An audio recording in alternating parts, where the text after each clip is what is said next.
Hi guys, welcome back to my channel. I've brought you out in the garden just for now, so because this is where my dendrobium's been living for the last I don't know how long, since we've had such gorgeous weather. Although it is getting a bit much now, we could do with some rain, but we haven't had any. Like Roger was saying, they keep saying they keep threatening us with it, but it's crystal clear up there and there's no sign of any clouds about at all, so it's obviously not going to happen unless it comes across later. But what I wanted to show you, this is my Mr. Tatty. I mean, you can see why. Sunburn, heat burn, whatever you might like to call it. But if you look, I repotted this the other day, and there's a new cane coming up there, there's a new cane coming up there, and that big cane in here. So I have no idea what to expect from this. I don't know why that went like it is. I think that's just basically desiccated and has done it. This is the one I had to take off, which was the new cane last year, and I had to take that off because it completely just bent over and fell off. So that's putting out a new cane. This one is one of the new canes that it put out last year, and that's putting out another cane from the bottom. And this one is the oldest cane, and that's also putting out a cane from the bottom. So this is the one that's of sentimental value to me.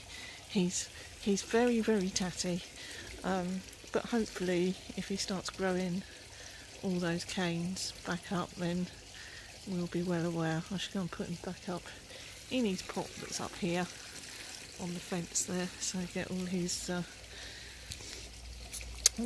light and heat. And I will water him before I do that though.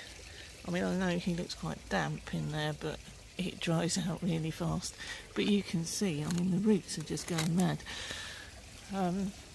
Right, if I just turn you round and come over here, this is my new acquisition. Right, this is Dendrobium. I believe it's Spring Dreamer pollen, but it's just a nobly hybrid. When I bought it, it was full of buds, which have obviously now all opened. If you're worrying about the fact it's in the sunshine, within the next hour or so that will go as the sun goes around, because this bit stays in the shade quite a lot because obviously the house is in the way. So there's that, and this is the one I replaced the one behind me with, because I'm going to see if I can keep this one looking nice. If I can keep this one looking nice, then it's possible I can do it. And this is also sentimental value because this was bought with some of the gifts that the school gave me when I was made redundant last July. So effectively this has come from the children and parents, just like the one behind me has, except this one I bought, that one they gave to me. Okay, right,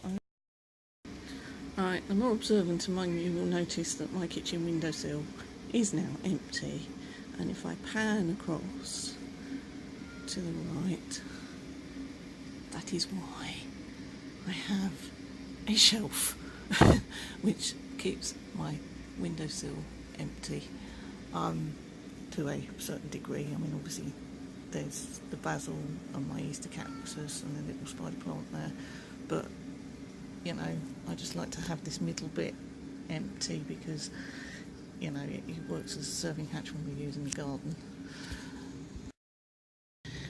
This is one of the Kaye's of the dendrobium that's outside. It's a young one. It hasn't even got itself stable in the pot yet. It's obviously pushing out loads of roots, which you can see there, but then I looked at it yesterday and look what I saw. Now, is that a bud? Is it another Kaye on a Kaye? This seems to be way too young to be giving out flower, but it's giving out roots. It's not, no, it hasn't even settled itself in the pot yet, which is a bit sad. But this is one of the Kaye's of the dendrobium outside. The other one's upstairs, which I'll go and get in a minute because I need to water everything anyway. So this guy here, right, has finally dropped its flower. It had been in flower since last May, so a good 18 months. So I don't expect to see anything out of that for quite a long time now. It just needs to be fed and watered and kept it up, but it's in good condition. The last flower dropped off about the beginning of July, so it's all sorted now. I'm quite pleased about that because I was getting a bit worried about it, because I was like, what am I going to do? I can't, you know, it needs to have a rest. So that's what it's got, is a rest. Dusty. So it's now got its rest, so I'll put it back up where it was and I'll get the other one out. This beauty here, and I'm sure on one of my updates I showed you, we went away for a little while in May, and it started to bud, and when I came home one was open. It is now sporting the best part of 20 blooms on here. Obviously there it looks like it's going to extend. So there's two branches here, there's this one, and if I go around here, I don't know if you can see, but that lot there is a different branch altogether. So you know, so I look at it, what a gorgeous colour. This is the one, right, where I broke the spike in October because I went to pin it up, left it too late. I thought it had bud blast in October, and what happened? Well, it did have bud blast, but when I looked closely, the reason it had bud blast was because I broke the spike. So the fact that I've even got any flowers at all is amazing. But these are just fantastic, and they're a lot bigger than on the original flower, on the original plant when I bought it. I mean, just look at that.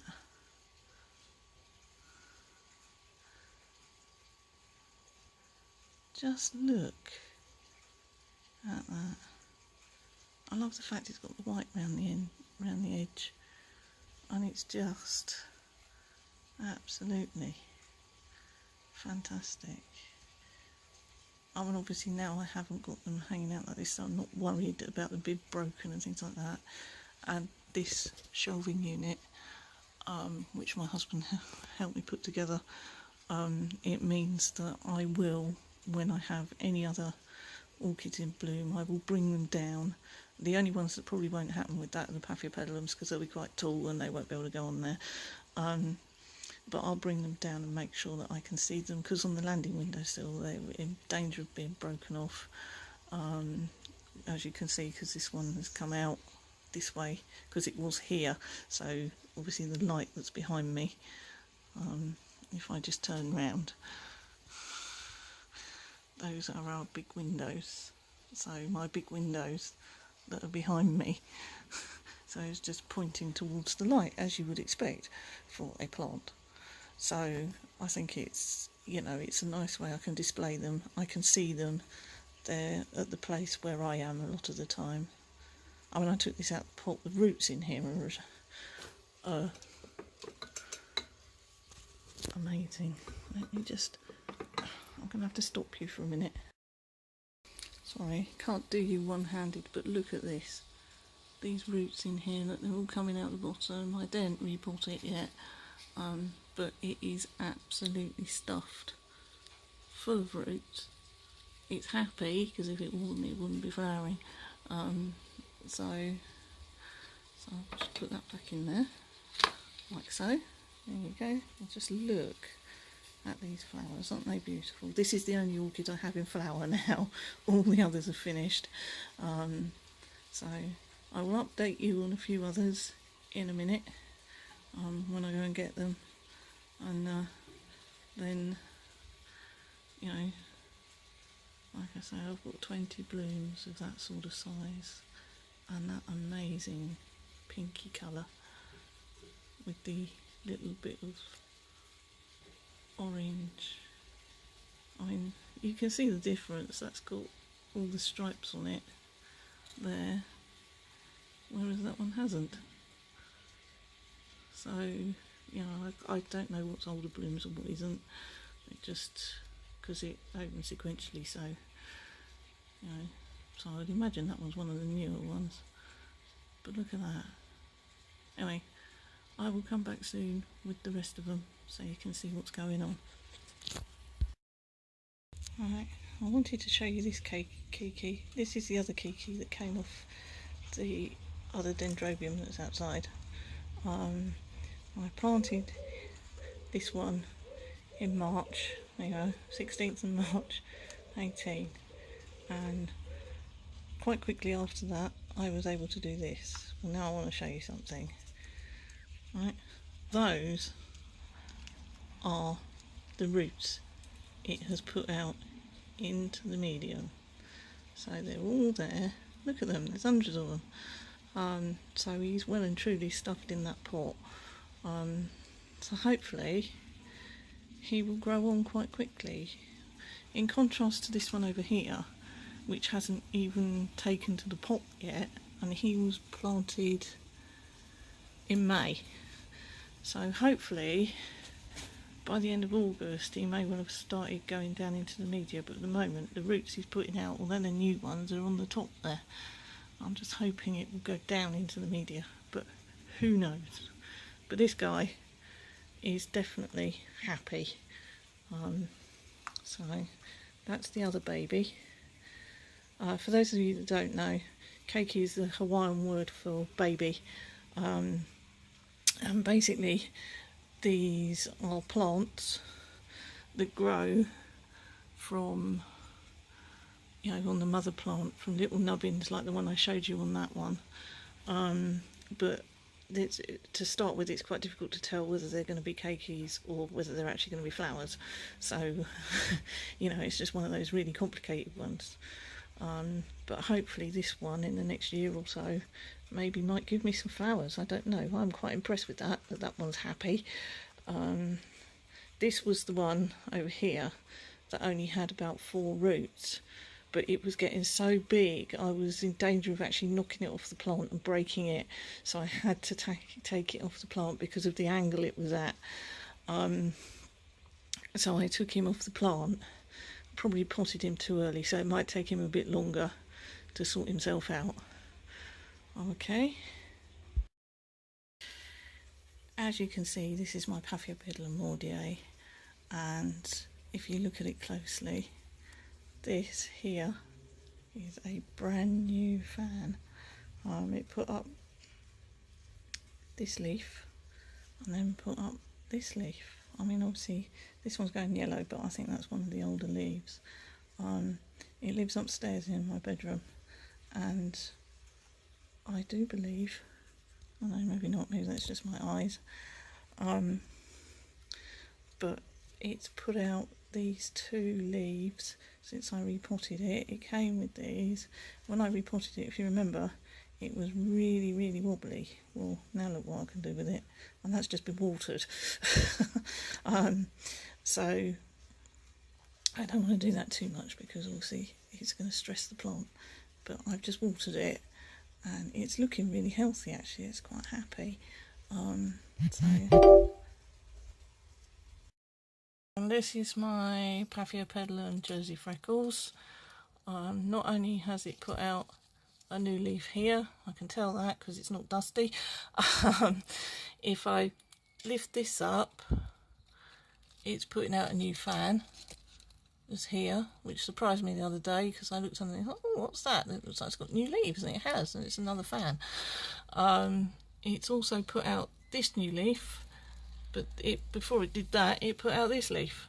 So it's had all that. I had to repot this guy this morning because in the medium there was some little wiggly critters which I wasn't sure what they were, so I thought, oh, I'll unpot it, change the media over, give it a wash, check out all the roots, which were damp, and a lot of them were quite, well, not many of them, there was 1 or 2 that were completely rotted, so I've cut them out and I've just put him back in there. So, and I'm just going to have to watch the watering of this because you know, it's quite difficult because, you know, he's not supposed to dry out, but I don't want to drown him either. This guy I showed you this morning, obviously, and he's enjoying everything. These guys have all been watered. This is my fowl that had all the those yellow flowers on, that flowered way back in February. He's obviously growing like mad. There's roots in the pot. These roots were originally in the pot, but I couldn't get them back in because they were too stiff. So I do, and I did this morning, I watered him really hard, so they were a really bright green colour. This guy is one of the rescues that, along with this guy, I bought on holiday last year. As you can see, he's putting out a new leaf. If I turn him upside down, you can see the tips on there. There's growing tips on there. They seem to be quite good. These are my bare root experiments, and they seem to be doing quite well. They're not doing too badly. I mean, obviously there's a leaf coming out there, but these I do the bucket trick with, like Roger does. I just throw them in the sink with the rainwater, or in the washing up bowl. I just chuck them in there first thing in the morning, then just leave them there for about a quarter of an hour just to make sure they hydrate properly. My pinguicula, there you can see the two pups I've got there. I don't know whether that's its eating mode or its succulent mode. I've no idea. It's Pinguicula Tina, that one. This one, again, he's again putting out new leaf. This is a leaf that he's just grown. I don't know what this mark is, but certainly this one and the one underneath is from when I ended up with water sat on him in this thing. But as you can see, he's well hydrated. But judging by the roots on that, I mean, look at it. There's nothing wrong with that one at all. And the roots on that one. This one I showed you earlier. And this guy is the third guy I brought back from holiday. He is beginning to get quite stiff now, which is quite good. And if I turn him over, I mean, look at that. There's at least two new roots there, and of course the other ones that are still green. Because of the heat we're having, I'm having to water these every day. If we weren't having the heat, it wouldn't be like that at all. But because we're having the heat, let me get back in there. There we go. You know, it's become one of those things where I have to water them every day, because otherwise they just won't take it. But I mean, look, he's looking shiny. That's looking quite good, and this new leaf. But the only one on the windowsill here that isn't producing a new leaf is this one here. And even that I'm not sure about, because I think there is something coming out there as well. Wondering about my other bare root experiment. Here he is. He's looking a lot more hydrated than he did this morning. And again, this one has had the same treatment, been dunked in the washing up bowl. But obviously the reason it's bare root is, look, it hasn't got any particularly. The ones it has got are really good, and they were really green this morning. And this guy here has got a nice green one, but I'm hoping that it will eventually put out some new ones. The ones upstairs took quite a long time to do it, and this one's obviously not as old as the ones upstairs. So it was bought on the 19th of March. So, and this is the one that was to replace my pretty coloured one, the very first one I bought. But it's nowhere near as dehydrated as it was. It was really, really floppy, and it had a big plug in it. And although when I bought this one, it was flowering, and when I took it out of the pot to repot it, there was such a mass of mushy, wet, horrid roots that I just had to take it out the media. And I just thought, I'll try this just to get the roots going, because if the roots can get going now in this properly and have the humidity and that there, then we might be able to see something. And it has. I mean, this is quite stiff now. And again, with these, obviously I'm having to water them every day. But at the moment it's not too shakes, so just put a little bit of rainwater in the washing up bowl, chuck them in and leave them for half an hour. It's not the end of the world, and with the heat we're having, they dry out within, 5-10 minutes, so it's not a major issue. Anyway, that's the end of this for now. I'll leave you with another look at these gorgeous things. Look at that. Anyway, so thank you so much for watching. Bye bye, and I'll see you soon.